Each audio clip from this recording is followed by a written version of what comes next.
다 같이 묵도하심으로 새벽 기도를 시작하겠습니다.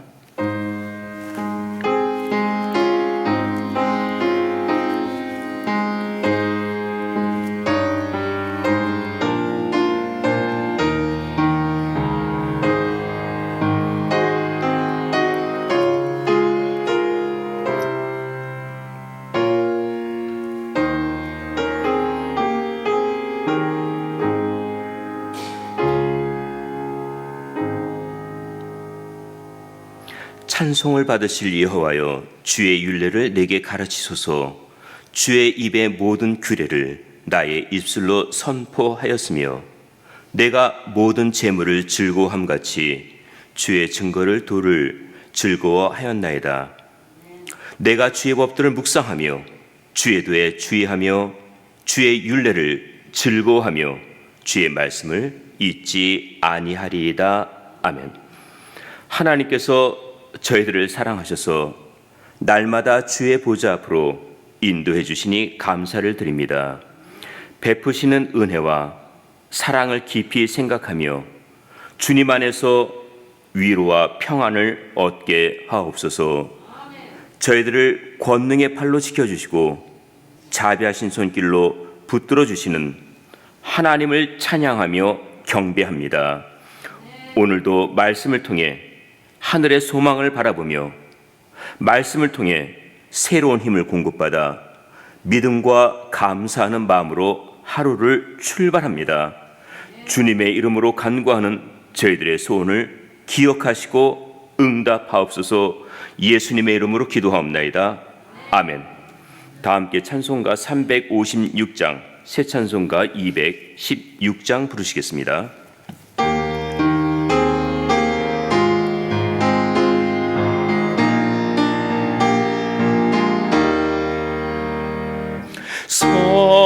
성자의 귀한 몸 날 위하여 버리신 그 사랑 고마워라. 내 머리 주 앞에 좋아하려 하는 말 나무어 주님께 바치리까. 지금도 날 위해 간구하신 이 어떤 믿음이 하오나니 주님의 참 사랑 고맙고 놀라워 찬송과 기도를 쉬지 않네. 주님의 십자가 놔두시고 신실한 믿음과 마음으로 형제의 사랑과 친절한 위로를 네게나 베풀게 하옵소서. 만 가지 은혜를 받았으니 내 평생 슬프나 즐거우나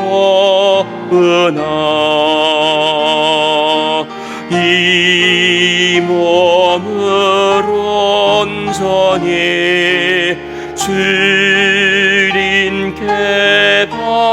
바쳐서 주님만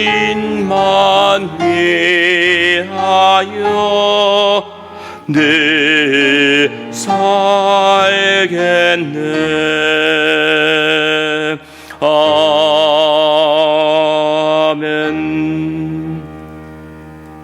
성경 말씀 함께 보시겠습니다. 사사기 3장 31절 말씀입니다.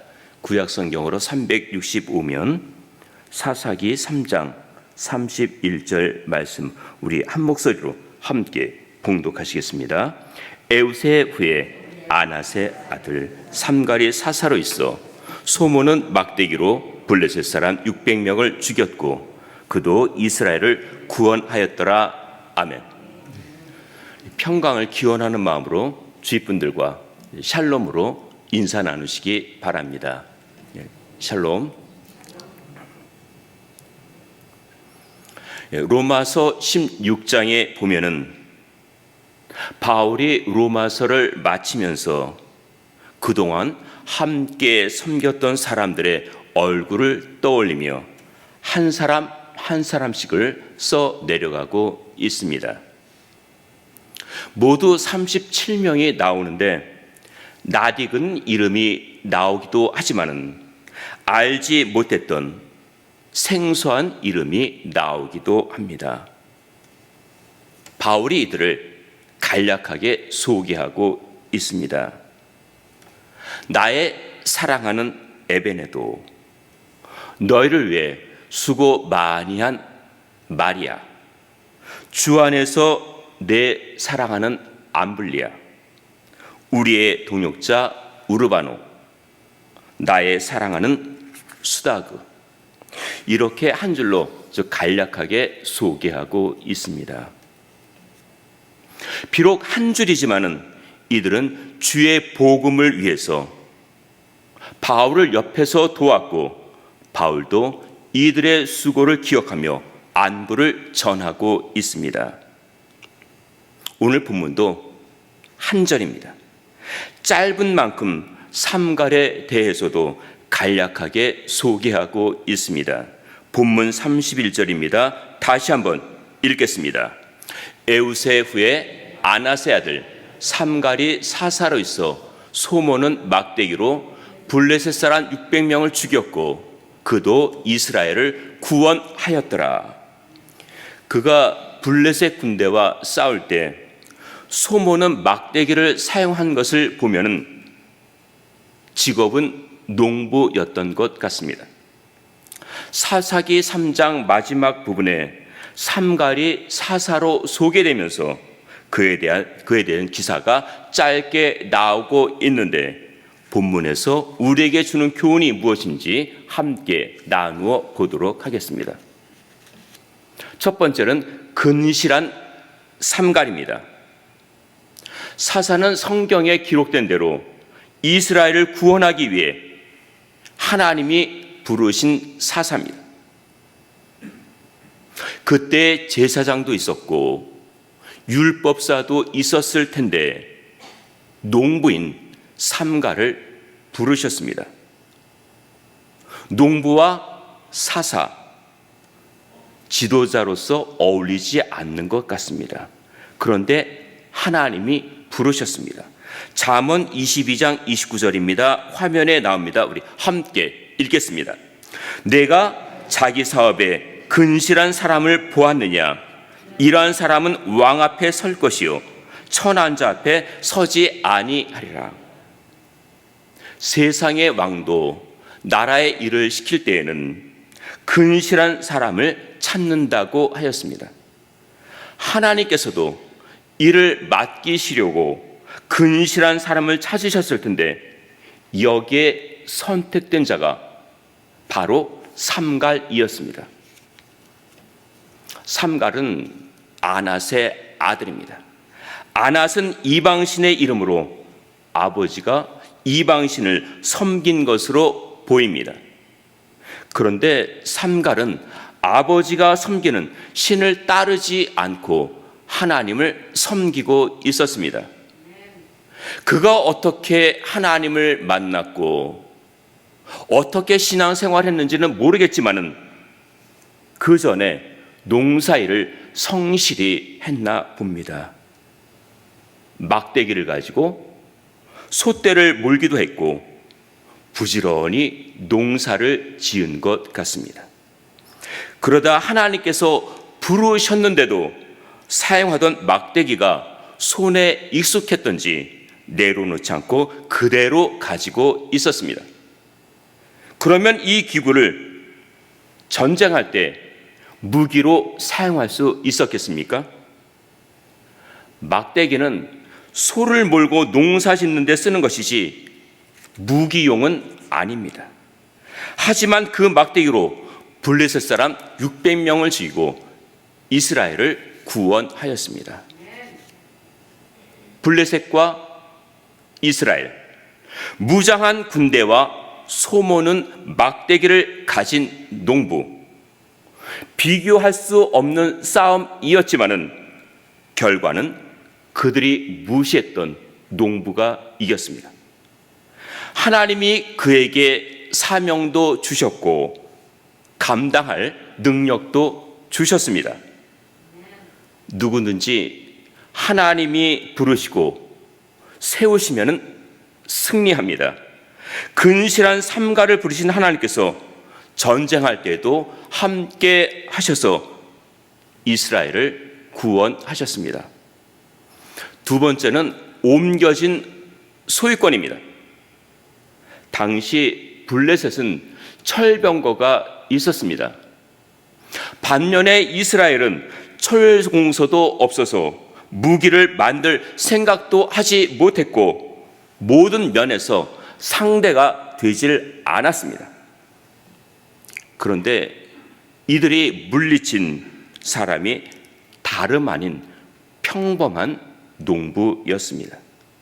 강한 무기를 가진 블레셋 군대가 소모는 막대기를 가진 농부 한 사람에게 졌습니다. 전쟁은 하나님께 속했다고 하였습니다. 전쟁은 하나님을 의지하는 사람이 이기게 되어 있습니다. 다윗이 물맷돌로 거인 골리앗을 쓰러뜨렸고 삼손은 나귀 턱뼈로 1000명을 죽였습니다.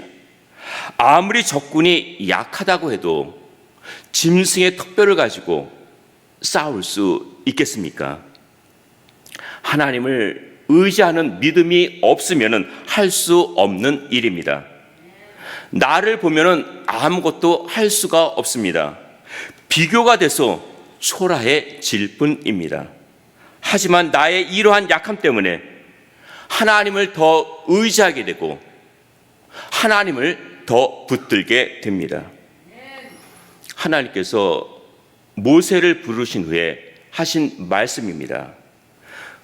내 손에 있는 것이 무엇이냐? 그 지팡이를 잡고 이적을 행하라고 하십니다. 지팡이는 변하지 않았습니다. 그대로입니다. 소유권이 달라진 것입니다. 모세의 것이 아니고 하나님의 것이 된 것입니다. 모세가 위대합니까? 지팡이가 위대합니까? 둘 다 아닙니다. 하나님이 하셨습니다. 가지고 있던 지팡이를 말씀대로 행하였더니 기적이 일어난 것입니다. 삼갈의 막대기는 변하지 않았습니다. 그대로입니다. 그런데 그 막대기가 하나님에 의해 사용되니까 이스라엘을 구원하는 큰 역할을 하게 되었습니다. 우리는 원래 흙입니다. 토기장이 손안에 있는 진흙입니다. 삼갈이 하나님이 부르셨을 때 자신을 드리니까 하나님께서 능력을 베푸셔서 놀라운 일을 행하게 되었습니다. 하나님이 우리를 부르셨습니다. 나 자신을 온전하게 드려서 하나님이 유용하게 쓰시는 일꾼들이 되시기를 바랍니다. 세 번째는 삼갈의 충성입니다.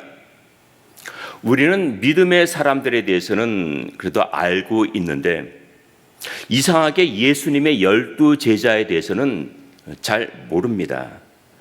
특히 다데오라고도 부르는 유다와 알페오의 아들 야고보에 대해서는 더 모릅니다. 유다는 다락방에서 예수님께 한번 질문한 적이 있고 야고보가 말하고 행한 기록은 없습니다. 그렇지만 이 두 사람은 12사도의 일원으로 큰 역할을 하였습니다. 이처럼 성경에서는 알려지지 않은 사람들이 있습니다.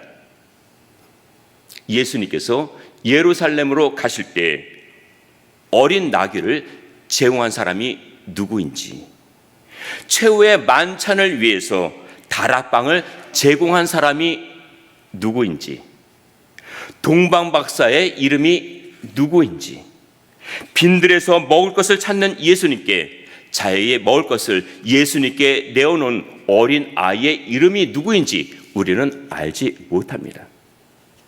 작은 야고보로 불려진 알페의 아들 야고보와 유다도 알려지지 않았기 때문에 알려지지 않은 사도라고 부르고 있습니다. 이들은 주님을 충성스럽게 섬긴 이름 없는 사람들의 표본이 됩니다. 이들의 이름은 제자들 가운데 항상 뒤편에 나옵니다. 야고보는 9번째로, 유다는 10번째 또는 11번째로 나옵니다. 가룟 유다가 12번째에 나오기 때문에 제일 뒤에 나오는 이름이라고 할 수 있겠습니다. 그런데 계시록에 나오는 새 예루살렘 성에서는 12사도의 이름이 똑같이 기록되어 있습니다. 요한계시록 21장 14절입니다. 화면에 나옵니다. 함께 읽겠습니다.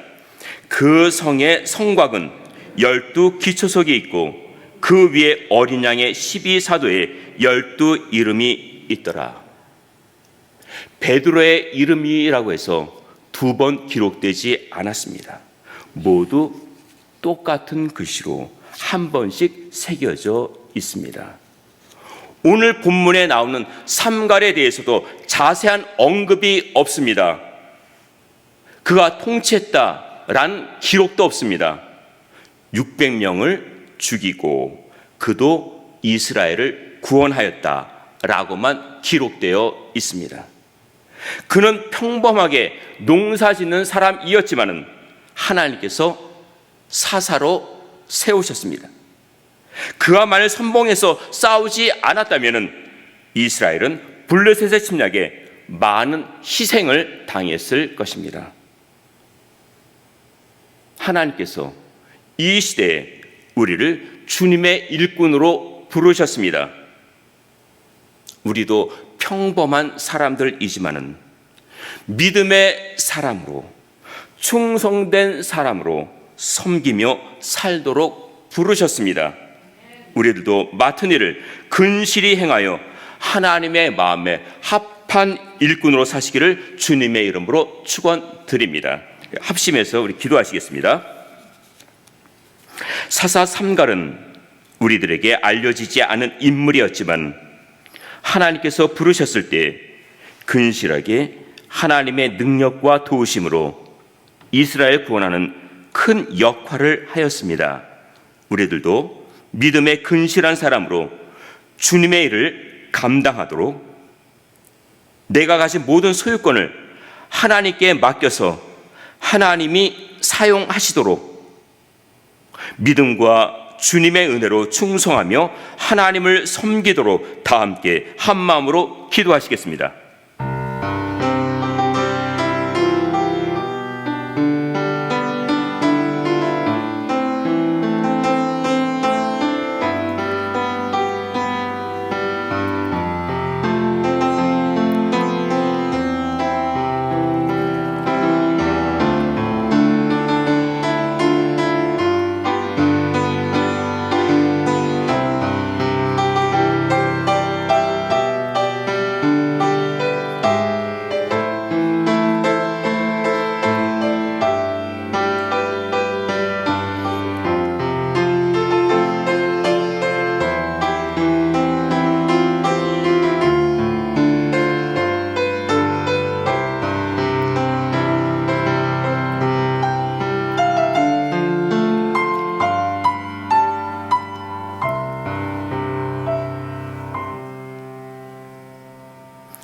오늘 본문에 아낫의 아들 삼갈이 나옵니다.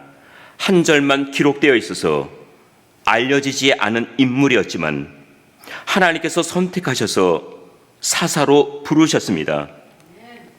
그는 농부였는데 부지런히 농사일을 한 것으로 보입니다. 근실했던 그를 부르신 하나님을 생각하며 저희들도 믿음에 근실한 사람으로 주님을 섬기기를 바랍니다. 믿음으로 살 때에 하나님께서 많은 은혜를 주시는데 그 은혜를 사모하며 하나님 나라를 바라보게 하옵소서. 비록 가진 것이 적어도 모든 소유권을 하나님께 드려서 이 시대에 복음 사역을 위해 쓰여지기를 바랍니다. 믿음으로 충성하고 믿음으로 섬겨서 하나님의 마음에 합한 사람들이 되게 하옵소서. 감사의 달인 11월입니다.